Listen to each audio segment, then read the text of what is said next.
Hello my dear guys, আসসালামু আলাইকুম। Osman Sahal medical services YouTube চ্যানেলের পক্ষ থেকে আপনাদেরকে জানাই স্বাগতম। আশা করি আল্লাহর রহমতে আপনারা সবাই ভালো আছেন।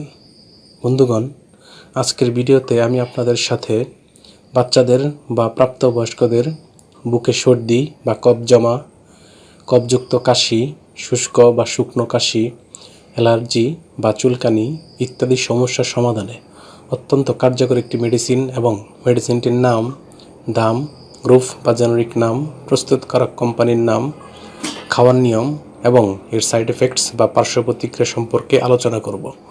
তবে ভিডিওটি শুরু করার আগে আপনাদের প্রতি রিকোয়েস্ট, আপনি যদি আমার চ্যানেলে নতুন হয়ে থাকেন তাহলে অবশ্যই চ্যানেলটি সাবস্ক্রাইব করে লাইক, কমেন্টস এবং শেয়ার করবেন। বন্ধুগণ, বাচ্চাদের বা প্রাপ্তবয়স্কদের সর্দি বা বুকে কফ জমে থাকা, কফযুক্ত কাশি, শুষ্ক কাশি বা শুকনো কাশি, অ্যালার্জি, চুলকানি ইত্যাদি সমস্যার সমাধানে বিশেষজ্ঞ ডাক্তারগণ যে ঔষধ বা মেডিসিনটির কথা বলে থাকেন তার নাম হলো এমসিফ সিরাপ। এটির গ্রুপ বা জেনারিক নাম হলো অ্যামব্রক্সল হাইড্রোক্লোরাইড। এটির উৎপাদনকারী প্রতিষ্ঠানের নাম হচ্ছে ডেল্টা ফার্মা লিমিটেড। এমসিফ সিরাপ যেটি প্রাপ্তবয়স্কদের জন্য, সেটির দাম ৪৫ টাকা।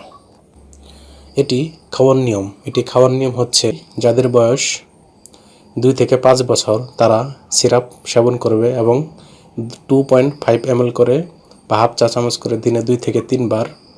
যাদের বয়স 5 থেকে 10 বছর তারা 5 মিলি করে বা 1 চা চামচ করে দিনে 2 থেকে 3 বার, এবং যাদের বয়স 10 বছর বা তার ঊর্ধ্বে বা প্রাপ্তবয়স্ক তারা প্রতিদিন 10 মিলিগ্রাম করে বা 2 চা চামচ করে দিনে 3 বার সেবন করতে পারবে। এই সিরাপটি বা ড্রপসটি সেবনের পর সামান্য কিছু সাইড এফেক্টস বা পার্শ্ব প্রতিক্রিয়া দেখা দিতে পারে, যেমন পাকস্থলীর প্রদাহ ও ভার ভাব দেখা দিতে পারে এবং কদাচিৎ অ্যালার্জি, চুলকানি বা ইডেমা দেখা দিতে পারে। গর্ভাবস্থা এবং স্তন্যদানকালীন সময়ে যদিও এটি নিরাপদ, তারপরও এটি সেবনের পূর্বে অবশ্যই রেজিস্টার্ড চিকিৎসকের পরামর্শ অনুযায়ী সেবন করতে হবে।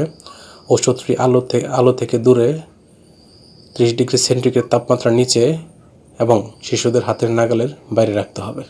ধন্যবাদ।